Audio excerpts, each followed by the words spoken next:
when it comes to MP election, no doubt some of our supporters they win and support different political party, and even from others also they came and join us.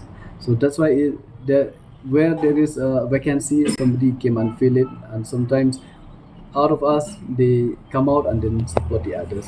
So here we cannot say who is who because we don't have any proof, but for sure there will be, since lakhs and lakhs of people are voting. So no doubt your supporters, some of them will jump to other side and then some will come and join you.